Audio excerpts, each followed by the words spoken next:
오늘 아침 일라디오. 한 주의 중반으로 접어들었습니다. 오늘은 물 숫자가 들어있는 수요일입니다. 태풍의 영향으로 제주 지역엔 폭우가 쏟아지고 있는데요. 큰 비가 내리는 지역에선 밤잠도 제대로 이루지 못하셨을 것 같습니다. 물이 너무 많으면 이렇게 문제가 되는데 사실 물 없이는 하루도 살 수 없는 게 바로 인간의 삶이 아닐까 싶은데요.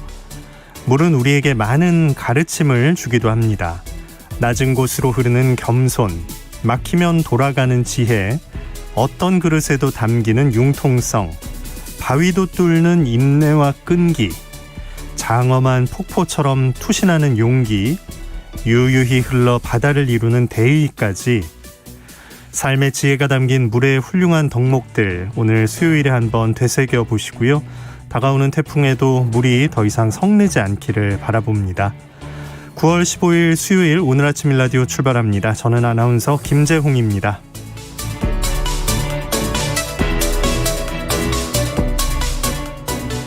오늘 아침 일라디오 생방송으로 여러분과 함께합니다. 단문은 50원, 장문 100원 드는 유료 문자 샵 9730 이용하실 수 있고요. 유튜브에서 KBS 일라디오 공식 채널 검색해서 들어오시면 채팅창도 마련되어 있습니다. 자, 오늘도 퀴즈로 시작해보죠. 세상의 모든 농수산물 퀴즈 새농퀴. 정답 맞춰주신 분들 가운데 추첨을 통해서 20분께 농촌진흥청에서 제공하는 웰빙 혼합 잡곡 세트, 모바일 커피 교환권 등 다양한 선물 드리고 있습니다. 자, 이번 주 새농퀴 세 번째 힌트 지금 나갑니다.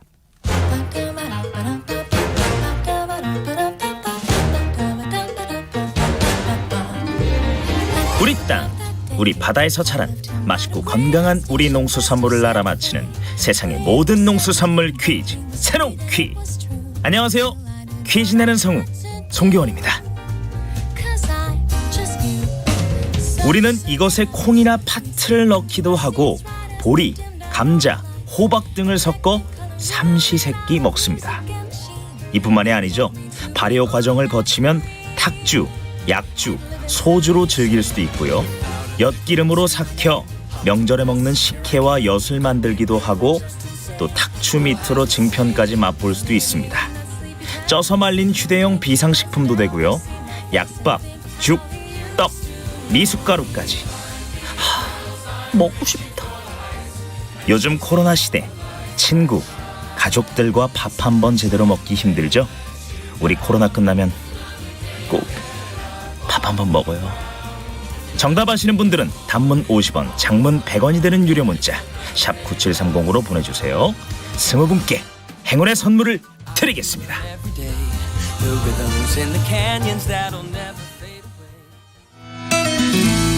KBS 라디오 해외 농업 소식 알아봅니다. 조윤주 외신캐스터와 함께합니다. 안녕하십니까? 네, 안녕하세요. 네, 이집트에서는 이번 주에 국제 농업 엑스포가 열렸다고요? 네, 그렇습니다. 이집트 카이로에서 제33차 사하라 엑스포, 아프리카 중동을 위한 국제 농업 엑스포가 국제 전시센터에서 12일부터 개막됐습니다.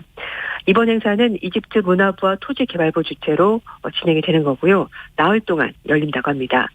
이집트 국립은행들과 투자자들이 후원을 하는 행사인데 관람객들은 이집트뿐만 아니라 중국, 러시아, 이탈리아, 네덜란드, 요르단, 레바논 등지에서도 참석했다고 합니다. 한편 이집트 농업부 장관은 엑스포 개막식 직후 가진 기자회견에서 전 세계가 코로나19 대유행으로 특별히 중요성이 부각된 농업 분야에 대해서 집중적으로 관심을 갖기 시작했다면서 농업 분야는 앞으로도 빠른 성장과 함께 위기가 발생했을 때 일종의 사회적 충격 완화 작용을 해낼 것이라고 강조했습니다. 이집트의 농업은 전체 국내 총생산 GDP의 15%를 차지하고 있고요. 아랍권에서도 가장 인구가 많은 이집트의 고용률 25%를 담당하고 있다고 농업부 장관이 설명했습니다. 이집트는 전 세계 150개 국가를 대상으로 350종이 넘는 농산물을 수출하고 있는데요. 이번 전시장에는 농업 분야에 관련된 화학제품, 비료, 살충제, 중자를 비롯해서 트랙터와 화물차 등 농기계류 그리고 관계 시스템과 관련 기계 부품들이 함께 전시되어 있다고 합니다. 네. 자, 미국 정부는 코로나19 때문에 피해 입은 낙농가에게 손실 보전금을 줄 계획이라고요? 네, 맞습니다. 미국 정부가 코로나19로 지난해 소득이 크게 감소한 낙농가들에게 손실 보존금을 지급하기로 결정했습니다. 미국 농업부는 최근에 낙농가 지원 방안에 담겨있는 팬데믹 취약시장 지원책을 발표했는데요. 낙농가들에게 지원하는 규모는 3억 5천만 달러로 올해 안에 지급을 마친다는 계획입니다. 우리 돈으로 환산하면 4천억 원이 넘는 돈인데 네. 지원 대상은 작년 7월부터 12월까지 소득이 코로나19 발생 이전인 2019년 기간에 비해서 크게 감소한 낙농가들이 대상입니다. 미국 농업부가 이렇게 기간을 설정한 것은 작년 7월부터 12월까지 낙농가들의 소득이 가장 많이 떨어졌기 때문인데요. 한 농가당 보전받을 수 있는 최대 한도는 우유 500만 파운드, 그러니까 226만 리터라고 합니다. 미국 농무부가 이번 지원을 통해서 낙농가들이 작년에 입은 경제적 손해에 대해서 약 80%가량을 보전받을 수 있을 것으로 추산하고 있습니다. 미국은 작년에 코로나19 확진자가 하루에 20만 명에 이를 정도로 확산세가 매우 심각해지자 외출을 금지하는 셧다운, 통행금지 정책을 실시했습니다. 학교는 물론이고 카페, 레스토랑이 문을 닫자 우유 판매량도 급격히 떨어졌고요. 낙농가가 소비량 감소 때문에 직격탄을 맞았습니다. 유통되지 못한 원유가 쌓이자 상당수 농가는 우유를 그대로 버렸는데요. 게다가 낙농업계가 이상기후 여파를 정면으로 마주하면서 피해가 더 컸습니다. 주요 곡창지대가 있는 미국의 중부 지역이 올해 극심한 가뭄에 시달리고 있고 또 소외 사료가 되는 각종 곡물 가격이 급등해서 낙농가들의 운영비 부담이 더 커졌습니다. 캘리포니아, 위스콘신, 버몬트주의 정부와 그리고 낙농가들은 미국 농무부 지원 정책에 대해서 크게 환영하고 있다고 합니다. 네. 우유 생산 농가에만 네. 6개월 정도 기간 4천억을 이제 보전을 해준다는 건데 좀 부럽네요. 예. 네, 그렇습니다. 자, 동물 복지 차원에서 농가에서 직접 도축하는 걸 허용하겠다 이런 나라가 있네요. 네, 맞습니다. 스위스가 작년 7월부터 동물 복지에 대해서 생각하는 차원에서 농가가 직접 도축할 수 있도록 허용을 했다고 합니다. 스위스 지리 지역의 소 사육 농가는 드넓은 초원을 가지고 있어서 농장에서 태어나고 자란 소들이 생의 마지막 순간도 농장에서 맞는다고 하는데요. 적어도 도축장이라는 곳으로 끌려가서 받게 되는 여러 가지 스트레스를 줄일 수 있고 또 도축할 때 고통 없이 또 즉사할 수 있도록 그렇게 배려를 해주고 있다고 합니다. 네. 예, 한 농장주는 이렇게 농장에서 가축이 생을 마감할 수 있도록 하는 것은 마지막 숨을 거두기까지 늘 함께 지냈던 농장주와 함께 가족이 옆에 머물 수 있으니까 스트레스 없는 존엄한 죽음을 맞이할 수 있도록 하는 것이라고 설명했고요. 또 만약의 경우에 대비해서 수의사도 대기하고 있다고 합니다. 하지만 반면에 많은 유럽 국가들은 아직도 도축장에서 가축들을 도축하고 있는데요. 좁은 도축장에 한꺼번에 많은 가축을 몰아넣고 기다리게 하는 방식을 유지하고 있습니다. 네. 그래서 이 과정에서 가축들이 스트레스를 많이 받게 되고 스트레스 받은 가축들의 고기는 또 품질이 그만큼 떨어질 수 있다고 합니다. 그래서 농가에서 직접 도축하는 시스템은 동물들이 일종의 존엄사를 할 수 있게 되는 것이고 덕분에 소비자들도 좋은 고기를 섭취할 수 있다는 긍정적인 부분이 있다고 합니다. 네. 자, 대만을 보면 대형 유통업체 모든 매장에서는 이제 방목란만 팔겠다 이런 얘기가 나오네요. 네, 그렇습니다. 세계적인 유통업체인 까르푸가 2025년부터 대만에 있는 모든 매장에서 방목란만 판매하기로 결정했습니다. 우리나라 한국농산식품유통공사 홍콩 지사에 따르면 대만의 까르푸와 그리고 대만의 동물사회연구회가 최근에 대만의 동물복지 증진과 식품 안전성 제고를 위해서 2025년부터 대만 까르푸가 운영하는 모든 매장에서 방목란만 판매할 것이라고 최근에 발표했습니다. 까르푸 측은 비좁은 닭장에 사육된 닭은 열악한 사육 환경으로 때문에 깃털에서 해충과 바이러스가 번식하는 등 심각한 문제가 발생한다면서 닭장에서 발생하는 전염병을 예방하기 위해서 투여하는 동물성 의약품은 소비자들의 잔류약품 섭취로 결국 이어지게 되고 동물과 사람에게서 공통으로 발생하는 전염병을 유발할 가능성도 상당히 높다 이렇게 설명했습니다. 그래서 8월부터 대만 내에 있는 모든 유통체들에서 방목란을 이미 판매하고 있다면서 식품 안전 문제를 줄이려면 품질 검사와 함께 근본적인 문제 개선이 필요하다고 설명했습니다. 그래서 방목란을 판매하게 된 거라고 설명을 했는데요. 네. 대만의 동물사회연구회 관계자는 동물 복지는 단순한 도덕적 호소뿐만 아니라 안전하지 않은 식품을 피할 수 있도록 시스템을 만들어주는 것이라고 강조했습니다. 대만의 양계장들도 평사나 방목과 같은 케이지가 없는 사육 시스템으로 전환하고 있다고 하는데요. 2012년에 대만에서는 생산되는 달걀의 99%가 케이지 사용란이었는데요. 올해는 그 비중이 85%까지 낮아졌고 또 방목란은 대만 전체 달걀 매출액의 현재는 20% 정도 차지하고 있다고 합니다. 네. 이 유통이 이렇게 바뀌니까 양계장에서 이제 방식을 바꾸는 그런 전환이 네. 이루어지고 있네요. 네. 그리고 소비자들도 좀 더 건강한 계란을 먹을 수 있게 되는 겁니다. 네. 네. 자, 인도의 벼 작황이 부진해서 전 세계 쌀 공급에 차질이 발생할 수 있다. 이런 걱정이 있다고요? 네, 맞습니다. 인도는 전 세계에서 가장 많은 쌀을 수출하는 나라인데요. 인도의 쌀 수출량이 지난해 기준 1,770만 톤인데 인도 농업부에 따르면 6월 달에 이상 기후 때문에 평년보다 강수량이 줄어들면서 벼 생육이 매우 불량한 상태라고 합니다. 이외에는 올해 가뭄 때문에 쌀 생산량이 줄어들면서 인도의 국내 총생산 GDP도 5% 정도 감소할 것으로 전망했습니다. 6월이 되면은요, 이 동아시아 지역의 장마에 해당하는 몬순이 시작이 돼서 벼의 초기 활착을 도왔는데 올해는 이례적으로 몬순이 오지 않았고요. 그래서 인도의 6월부터 7월까지 강수량이 평년보다 40%나 감소했다고 합니다. 나렌드라 모디 인도 총리는 얼마 전에 농업부, 국토부 등 유관기관 장관을 소집해서 가뭄 대책 회의를 열기도 했습니다만 강수량을 늘릴 수 있는 뾰족한 대안은 없었습니다. 인도 농업부 관계자는 벼의 활짝기인 생육 초반에 날씨가 가물어서 올해 벼 작황이 매우 부진할 것으로 예상된다면서 전문가들은 현재 벼의 작황 부진을 감안할 때 인도의 올해 쌀 생산량은 전년보다 10%가량 줄어들 것으로 예측했습니다. 이렇게 인도의 벼 작황 부진은 다른 나라의 식량 안보에도 영향을 미칠 수 있는데요. 세네갈, 토고, 코트디부아르, 베닝 등 서아프리카 지역 국가들과 이라크, 아랍에미리트 등 중동 지역 국가들이 인도산 쌀 수입의 식량 상당 부분을 의존하고 있기 때문에 영향을 받을 수밖에 없다고 합니다. 토고 같은 경우에는요, 전체 쌀 소비량의 40%, 베냉은 30%를 인도로부터 수입하고 있습니다. 네. 6월에 늘 내리던 비가 이번에 오지 않아서 이런 일이 생긴 건데 기후변화 참 시급한 문제네요. 네, 그렇습니다. 벼를 키울 때 비료를 좀 조정하면 기후변화를 좀 막을 수 있다. 이런 연구도 있었다고요? 네, 맞습니다. 벼를 재배할 때 칼륨 비료를 적게 주면 기후변화에 도움이 된다는 연구 결과가 일본에서 나왔습니다. 일본 농림식품산업기술종합연구소가 류코코 대학교 연구팀과 함께 조사한 내용인데요. 최근에 다수학 품종을 재배할 때 칼륨 비료를 적게 주게 되면은 토양 속에 탄소를 저장할 수 있다라고 밝혔습니다. 다수학 품종은 가공용 사료용쌀로 개발이 됐고요. 미질이 다소 떨어지긴 하지만 수확량을 극대화할 수 있는 벼 품종을 말한다고 합니다. 토양 속의 탄소 저장은 기후변화 주범으로 꼽히는 탄소를 농작물의 광합성 작용 등을 통해서 포집하고 흙 속에 저장해서 온난화를 낮추는 방법인데요.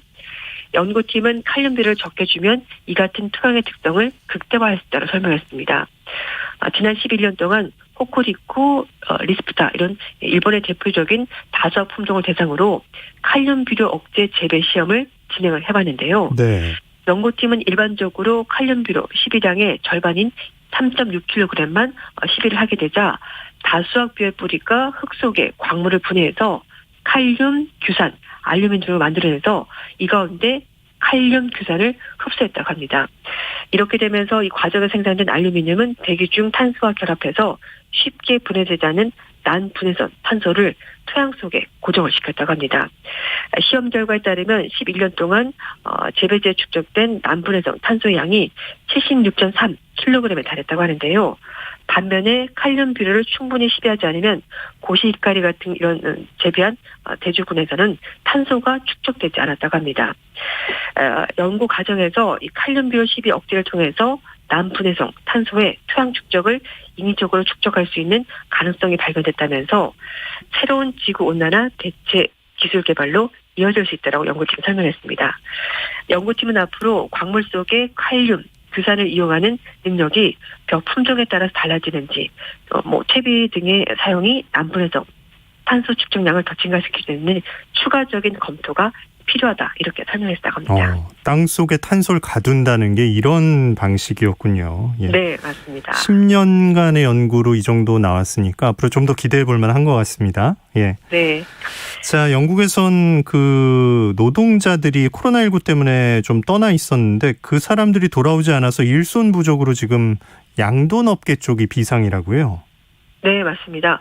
영국에서 코로나19로 자국으로 돌아간 외국인 근로자들이 다시 돌아오지 않으면서 돼지를 도축하지 못할 지경이라고 양돈업자들이 이렇게 어려움을 호소하고 있습니다. 영국을 비롯해서 유럽 각국들이 작년에 코로나19 때문에 국경을 봉쇄하고 비자를 신규 발급하지 않으면서 강력한 이동 제한 정책을 펼쳤고요. 우크라이나, 루마니아 등 동유럽권 농업 인력도 대부분 그래서 자국으로 돌아왔습니다. 올해 상반기부터는 코로나19 백신이 공급되면서 봉쇄 정책이 완화되고 있습니다만 상당수 동유럽 농업 인력들이 영국으로 아직 돌아오지 못하고 있다고 합니다. 자국으로 돌아간 근로자 중에서 새로운 직업을 얻어서 아예 돌아오지 않은 경우가 많기 때문이라고 하는데요. 네. 영국의 양돈농가 조합은 도축을 담당했던 외국 근로자가 장기간 입국하지 못해서 도축되지 못하고 있는 돼지 마리수가 축적되고 있다면서 현재 전국적으로 7만 마리 정도의 돼지가 적정 독주 권력을 넘어서면서 외국인 인력 부족이 고착화되고 있고 매달 6만 마리 정도의 돼지들이 도축되지 못한 상태로 쌓여가고 있다라고 우려하고 있습니다. 현지 언론 보도에 따르면 자국으로 돌아간 외국인 근로자들이 다시 영국으로 돌아오기까지 상당 시간이 걸리게 될 것이고 이 기간 동안에 농업 인력 부족 사태가 지속될 것이라고 전망했습니다. 네, 해외 농업 소식 조윤주 외신캐스터와 함께했습니다. 고맙습니다. 네, 감사합니다.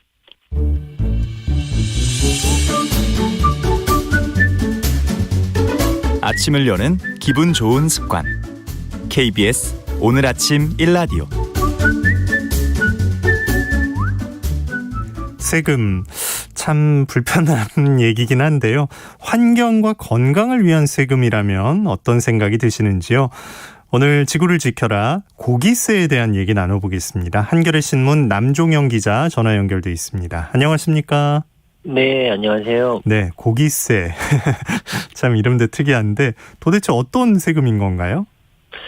예, 쉽게 말해서 고기에 세금을 붙이는 겁니다. 고기를 네. 소비할 때마다 일정 부분의 세금을 내는 건데요. 실제로 설탕세라는 거를 추진하는 나라들도 있어요. 설탕이 건강에 좋지 않기 때문에 네. 설탕당의 어떤 건강 부담금 이런 것들을 내는 거죠. 그래서 고기세 같은 경우는 대규모 축산업이 이 기후위기 상황에서 온실가스를 배출하는 주요 원인 중 하나고 또 과도한 육류 섭취가 성인병을 불러일으키는 등의 건강에 좋지 않기도 하고 사회적으로 보건 비용을 불러일으키잖아요. 그래서 거기에 일정 부분 세금을 물려서 소비의 감소를 유도하자는 아이디어입니다.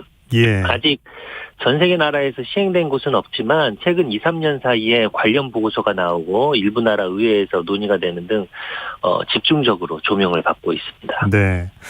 고기 좋아하는 분들에겐 참 날벼락 같은 얘기인데 어느 나라에서 처음에 이런 얘기들이 나오게 된 건가요? 예, 독일이나 이런 나라에서 나오고 있었는데요. 네. 독일 같은 경우에는 원래 그 고기에 대한 세금이 그렇게 많지가 않았습니다. 독일 하면은 소시지로 되게 유명한 나라인데요. 그렇네요. 예, 국민 한 사람당 1년에 약 60kg을 먹는다고 합니다. 근데 이 육류에 붙는 부가가치세가 다른 상품보다 좀 낮았거든요. 일반적으로 다른 상품에는 약 19%의 세율이 붙는 반면에 고기에는 딱 7%밖에 안 붙었습니다. 그래서 사회민주당 일부 의원과 녹색당에서 현재 고기에 붙는 부가가치세 감면 혜택을 원래대로 돌리자, 19%로 돌리자 하면서 법안을 발의했습니다. 네. 최종적으로 법안 통과가 이루어지지 않았지만 의회에서 논의가 되었다는데 좀 의미가 있다고 할 수 있죠. 맞아요. 그 외국의 고기 싼 곳들 보면 우리 많이 부러워하고 했는데 그런 나라들에선 이제 보건 비용하고도 이게 연결되니까 좀 걱정을 하면서 이런 얘기가 나온 것 같네요. 네, 그렇습니다. 그런데 이제 지구 환경적으로 보자면 구체적으로 이게 고기 과도한 고기 생산 이런 게 어떤 문제가 되나요? 예, 뭐 여러분도 많이 들어보셨겠지만 뭐 첫 번째는 기후 변화 문제입니다. 2017년 세계 농업기구가 기후 변화와 축산업이라는 보고서를 출판했는데요. 뭐 이것만 봐도 축산 부문의 온실가스 배출량이 전체의 14.5% 정도를 차지합니다. 이게 인류가 운송 수단을 사용하는 데 배출하는 온실가스 양과 맞먹는 정도로 이렇게 많이 배출하는데요. 네. 또 두 번째는 이 대규모 축산업이 갖는 그 물 소비량이 많습니다. 그래서 물 부족 문제에 영향을 미친다는 점이죠. 축산업이 전 세계 담수의 10분의 1을 소비할 정도로 많은 물을 소비하는 일종의 환경적으로 좋지 않은 산업이라고 볼 수 있습니다. 세 번째로는 경작지 문제인데요. 보통 숲을 밀어서 소를 키우는 방목지를 만들고 있습니다. 고기와 유제품이 지구로 봤을 때는 가성비가 매우 안 좋은 음식이라고 할 수 있는데 지구 전체 경작지의 83%를 쓰면서 온실가스는 대량으로 생산하는 상품이죠. 그런데 그렇게 생산된 고기와 유제품은 인간 전 세계 인구의 전체 칼로리를 합쳐봤을 때 18%밖에 되지 않습니다. 그러니까 네. 많은 자원을 투입하고 나서 결국 칼로리는 얼마 얻지 못하는 그런 좀 가성비가 안 좋은 식품이라고 볼 수 있는 거죠. 가성비로 접근하면 이게 그렇게 선호할 만한 건 아닌데 그동안 먹어오던 그렇죠. 버릇이 있는 거죠. 네. 이런 부분으로 설득하기는 좀 쉽지 않을 것 같은데 좀 본격적으로 고기세 얘기를 할 수 있었던 계기가 있었나요? 예. 2015년에 그 세계 보건기구 산하 국제암연구소라고 있습니다. 이 연구소가 고기가 건강에 좋지 않다라는 것을 공식적으로 밝히게 됩니다. 베이컨, 소시지, 햄 이런 것들을 가공육이라고 부르는데 이 가공육이 제1군 발암물질로 지정이 됐습니다. 네. 쉽게 말해서 가공육을 매일 50g 먹을 때 대장암 발생 위험이 18% 증가한다라고 하면서 발암물질로 지정을 한 거죠. 그리고 소고기, 돼지고기 같은 그런 고기를 붉은 고기라고 하는데요. 닭고기는 하얀 고기고요. 이런 붉은 고기가 발암 추정물질 제2A군으로 지정이 됐습니다. 이 발암물질 이거는 어떤 뜻이냐면은 붉은 고기를 매일 100g 먹을 때 대장암 발생 위험이 17% 증가한다는 겁니다. 아까 말했던 가공육은 발암물질 1군으로 지정이 됐는데 네. 이 발암물질 1군이라는 게 뭐냐면은 동물 실험이나 그 사람을 대상으로 한 역학 조사 결과 암을 유발한다는 충분한 과학적 근거가 있었을 때 지정이 되는 거고요. 붉은 고기가 지정된 2A군은 과학적 근거가 있기는 한데 조금은 제한적일 경우에 2A군으로 지정을 합니다. 그래서 이 국제암연구소가 가공육과 붉은 고기가 그 발암물질에 해당한다 이렇게 발표한 뒤에 정부기관이나 교육당국이 식단에서 고기를 줄이거나 채식을 장려하는 쪽으로 정책적 방향을 정하기 시작했습니다. 그리고 최근 들어서는 젊은 층을 중심으로 뭐 채식이나 비건이 좀 힙한 느낌 이런 느낌을 중심 주면서 확산하고 있죠. 그리고 기후위기에 대한 경각심 때문에 역시 채식에 대한 관심이 커지는 것도 관계가 깊습니다. 네. 시기적으로는 이제 충분히 논의할 그 분위기는 만들어진 것 같은데요. 실제 고기세를 부과했을 때 어떤 일이 생길지 좀 미리 짚어본 적이 있나요? 예, 한 2년 전에 영국 옥스퍼드대 연구팀이 세계 149개국에서 고기세를 도입할 경우 어떻게 될 건가 하면서 이 시뮬레이션을 한번 돌린 적이 있어요. 평균적으로 가공육의 16% 그리고 붉은 고기 한 4% 정도의 세금을 부과하는 것으로 시뮬레이션을 했는데요. 부자 나라는 많이 부과하고 가난한 나라는 좀 적게 부과하는 식으로 시뮬레이션을 했습니다. 이를테면 부자 나라 같은 경우에는 선진국은 가공육의 110% 세율 되게 많이 붙었죠. 그리고 붉은 고기에는 한 20% 정도 세율을 부과하는 것으로 이렇게 세율을 잡았습니다. 왜냐하면 부자 나라는 아무래도 그 고기를 많이 먹기 때문에 건강상의 문제가 나타나고 있고 가난한 나라는 사실 고기를 많이 못 먹잖아요. 이렇게 시뮬레이션을 잡아봤는데 네. 이렇게 해보니까 부자 나라에서 한 일주일에 2인분가량의 고기 소비가 감소할 것으로 예상됐습니다. 2020년 기준으로 가공육과 붉은 고기와 연관된 사망자가 한 240만 명 정도로 추정이 되는데요. 만약 고기세를 부과하면 연간 사망자가 약 9%, 즉 22만 명의 사망자가 줄어들 것으로 예상이 됐습니다. 세계적으로는 연간 약 45조 원가량의 보건 비용이 줄어들 것으로 이렇게 예상이 됐는데요. 네. 우리나라보다 조금 경제 규모가 큰 영국을 보면은 이렇게 고기세를 부과하면 연간 보건 비용이 약 1조 320억 원이 줄어든다고 예상이 됐습니다.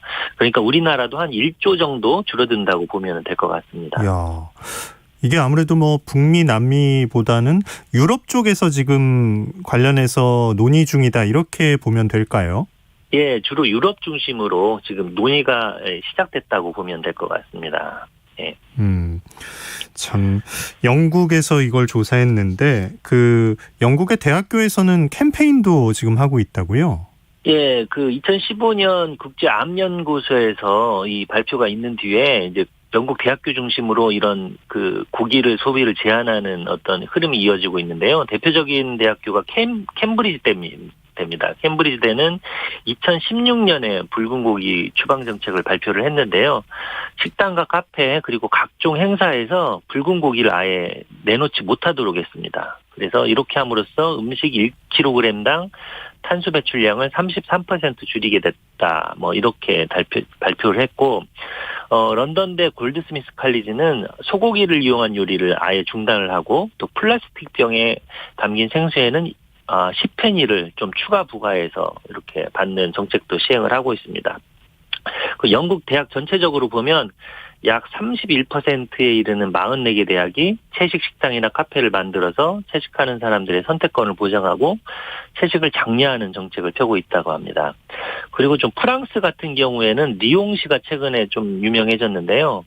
올해 4월부터 아예 지자체 차원에서 붉은 고기를 학교 급식에서 제외를 해버렸습니다.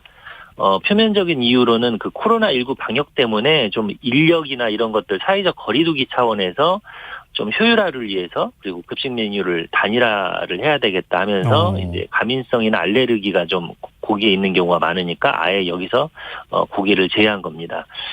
리옹 시장이 그 녹색당 출신인데요. 작년 선거 공약에서 이런 고기 소비 제한을 내세우기도 했었죠. 코로나19 상황이 그걸 살짝 좀 밀어 넣었네요. 예. 네네. 야, 그러면 이제 영국 어떤 대학교에는 가면 이제 행사 음식에는 붉은 고기가 없는 그런 장면을 이제 보게 되겠네요. 네, 그렇습니다. 야, 채식, 급식 이걸 두고도 참 의견들이 조금 다른데 프랑스가 좀 나라 차원에서 얘기를 많이 꺼내는 것 같네요.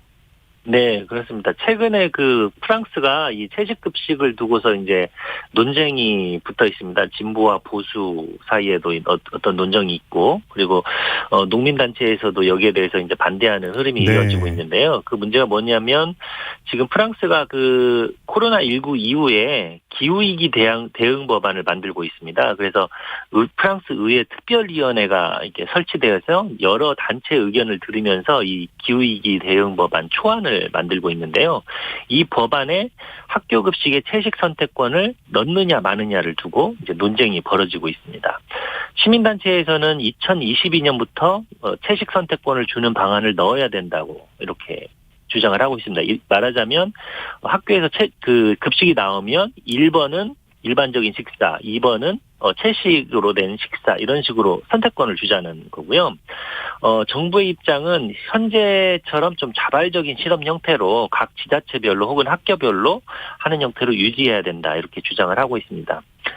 그린피스 같은 환경단체는 정부가 너무 조심스러운 태도를 보이고 있는 거 아니냐라면서 비판을 하고 있고, 반면에 이미 약 200개 지자체가 이미 학교 급식에서 채식 메뉴를 서비스하고 있기 때문에 법으로 강제하는 거는 조금 무리 아니냐 이런 입장이 맞서고 있다고 합니다. 예, 정부 입장에선 조율해야 할 게 참 많은데 또 이미 채식을 실천하고 또 기후 위기를 걱정하는 사람들 입장에선 왜 이렇게 좀 더딘 거냐 이런 얘기를 할 수 있을 것 같네요.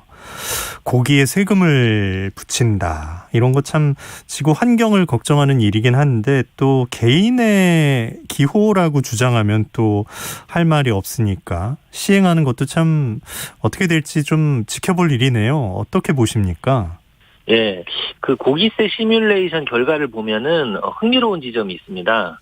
고기세를 매기면 오히려 유기농이나 동물복지로 길러진 고기의 소비가 줄어든다는 사실이 발견됐습니다. 아무래도 그 유기농으로 키워지거나 동물복지 고기는 좀 비싸잖아요. 그러니까 세금 부과로 인해서 더 비싸지니까 더 소비가 줄어들어 버린 거죠. 네.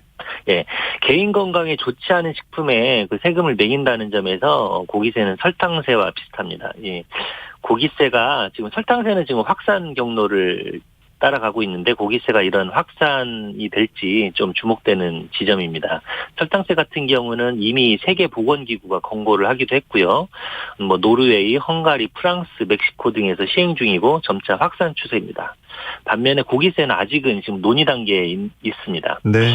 여튼 그 선의의 정책이 안 좋은 결과가 나올 수가 있습니다. 고기세는 개인의 취향의 문제이자 사회의 보건 그리고 지구 환경에 관한 문제가 복잡하게 얽혀 있기 때문에 다양한 변수를 세밀하게 검토하고 사회적 합의를 이뤄 나가야 할 것으로 보입니다. 네. 프랑스 예를 보면서 우리도 좀 미리 좀 준비하고 배우는 점이 있어야겠네요. 지구를 지켜라 한겨레 신문 남종영 기자였습니다. 고맙습니다. 네, 감사합니다. 자, 날씨 알아보겠습니다. 태풍의 영향으로 제주에 지금 비가 내리고 있습니다. 제주에 강풍특보 또 서해상과 남해상을 중심으로 풍랑특보도 발효 중입니다. 태풍 찬투는 지금 강한 세력을 유지한 채 제주 남남서쪽 해상에서 올라오고 있는데요. 목요일 밤 금요일 아침 사이가 고비가 될 것 같습니다. 내일 오후부터 모레 사이엔 남부지방과 제주를 중심으로 또다시 바람을 동반한 많은 비가 내리겠고요. 금요일엔 전국에 비가 내리겠습니다. 바람이 강할 것으로 보이니까요. 피해 없게 조심하셔야겠습니다. 금요일 밤에 동해상으로 빠져나갈 때까지는 계속해서 기상정보에 귀 기울여 주시기 바랍니다. 오늘 낮 기온은 서울이 28도, 부산은 26도로 예상됩니다. 오늘 아침 일라디오 듣고 계십니다. 지금 시각 6시 46분입니다.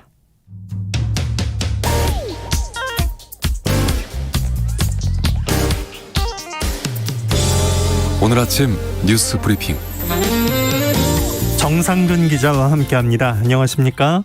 안녕하십니까? 네, 제주도에 비가 많이 와서 피해가 있었네요. 네, 14호 태풍 찬투가 어제 종일 중국 상하이 동쪽 해상에 머물렀는데요. 하지만 태풍의 앞부분에 형성된 강한 비구름 때문에 어제 제주도에 많은 양의 비가 쏟아졌습니다. 한라산 진달래밭에는 500mm가 넘는 물폭탄이 쏟아졌고요. 이 서귀포에 270mm, 제주에도 100mm가 넘는 폭우가 쏟아졌습니다. 특히 서귀포에서는 시간당 84mm의 강한 비가 내리면서 침수 피해가 속출했는데요. 서귀포시 강정동 해군기지 진입도로 공사장 인근이 물바다로 변했고요. 또 저지대 주택도 침수 피해를 입었습니다. 제주시 용강동 대룡소천 인근 도로가 물에 잠기면서 승용차가 고립돼 119 구조대가 운전자를 구조하기도 했고요. 또 서귀포시 대정읍 운진안 인근 도로도 무릎 높이까지 물이 차올라 차량들이 한때 고립되기도 했습니다.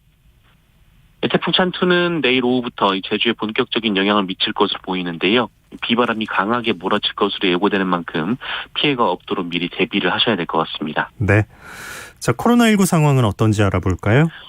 네, 어제 코로나19 신규 확진자 수가 1,497명이 나왔습니다. 전날보다 64명이 늘었는데요. 그래도 지난주 화요일에 비해서는 100여 명 정도 적었습니다.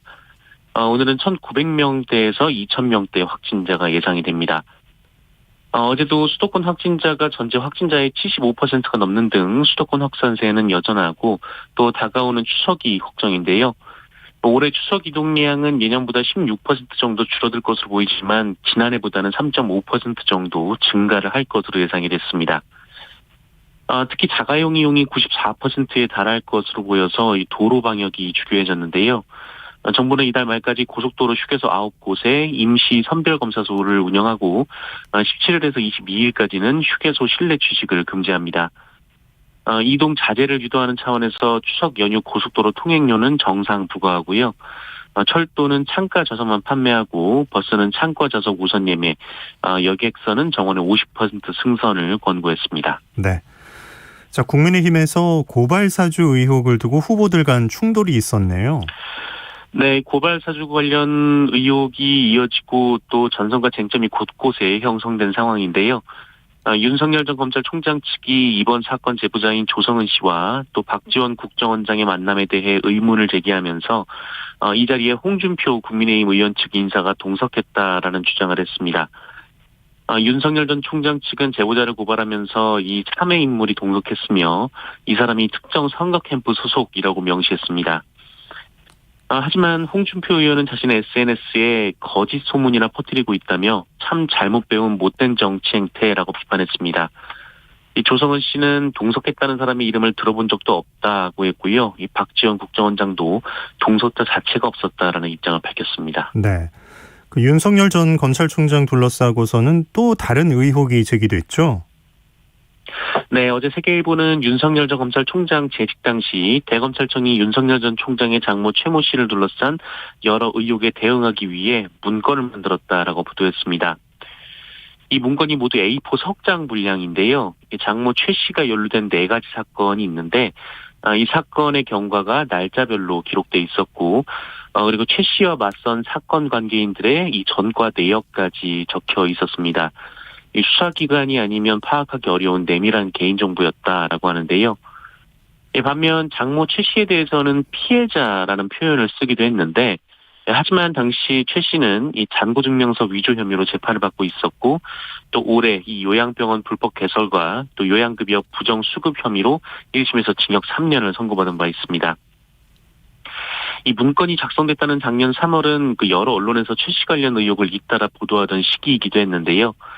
당시 윤석열 전 총장은 장모 관련 사건을 일절 보고도 받지 않겠다라고 했지만 장모 측의 대응 논리를 세우기 위해 검찰 조직이 동원됐다라는 비판이 제기되고 있습니다. 대검찰청 측은 설사 그 문건을 만들었다 하더라도 이 사실관계를 설명하기 위한 검찰의 통상 업무다라고 주장했는데요. 윤석열 캠프 측은 총장 재임 시 해당 문건을 보고받은 적이 없다라고 주장했습니다. 네. 이재명 경기도지사를 둘러싼 의혹도 제기된 게 있죠. 네, 이재명 지사가 성남시장에 재직하던 시절 성남 판교 대장지구에 개발 사업이 하나 있었는데요. 이 사업에 참여한 성남의 뜰이라는 이름의 컨소시엄에 화천대유 자산관리라는 회사가 지금 문제가 되고 있습니다. 이 업체는 컨소시엄 공모가 나오기 일주일 전에 만들어졌고 약 5천만 원을 내고 참여를 했는데 이후 3년간 이 업체가 배당받은 돈이 한 577억 원에 이릅니다. SK증권도 많은 배당금을 받았지만 이 정확히는 화천대유 등이 참여한 펀드가 가져간 돈이어서 전반적으로 이 회사의 개발 이익금이 많이 돌아갔다라는 주장이 나왔습니다. 네. 또 이 화천대유의 지분 100%를 가진 사람이 언론인 출신인 김모 씨인데요. 이 사람이 지난 2014년 그 이재명 지사를 인터뷰한 인연이 있고 또 화천대유의 자회사인 천화동인이라는 회사와 또 이재명 경기도지사의 정치 목표라는 대동세상에서 동이라는 글자가 똑같이 들어간다면서 언론에서는 의혹을 제기하고 있습니다. 이재명 지사는 말도 안 되는 주장이다라고 반박을 하고 있습니다. 화천대유는 컨소시엄이 참여하는 투자금융기관들이 이 자산관리회사가 법적으로 필요해서 만든 것이고 어떻게 이익이 배분됐는지 본인이 알 수가 없다라는 얘기입니다. 또한 대장동 개발은 개발이 상당수를 시민의 이익으로 환수한 사업이라면서 외국 마타도어가 난무하고 있다라고 반박을 했습니다. 네. 자, 어제 카카오 소식 전해드렸었는데 카카오 쪽에서 이제 3천억 규모의 상생기금을 마련하겠다 이렇게 발표했네요. 네, 거침없이 사업 영역을 넓혀가던 카카오가 그 일부 시장에서 철수하고 소상공인들을 위한 기금 3천억 원을 마련하겠다라고 밝혔습니다. 그동안 혁신기업으로서 상대적으로 규제를 덜 받으며 성장해온 카카오가 이제는 골목 상권까지 장악하려 한다라는 지적이 나오면서 최근 정부와 여당의 압박이 이어지자 부랴부랴 대책을 내놓은 겁니다. 논란은 카카오티 택시 호출 서비스에서 촉발이 됐는데요. 이 택시 호출 서비스에서 이 카카오티가 점유율이 현재 93%, 수도권은 100%에 육박을 해서 사실상 독점 기업이 됐습니다. 그런데 그러자 이 택시기사분들께 이 배차 서비스를 하면서 월 9만 9천 원을 받기 시작했습니다. 여기에 택시 호출 성공률을 높이는 서비스 대가로 이용자들에게도 최대 5천 원까지 받겠다고 밝히면서 이 거센 반발을 불렀습니다. 게다가 대리운전이나 퀵서비스, 헤어샵 등 계열사를 158개까지 늘렸고 이 골목상권 침해에 대한 비판 여론이 거세지면서 규제 움직임이 본격화된 겁니다.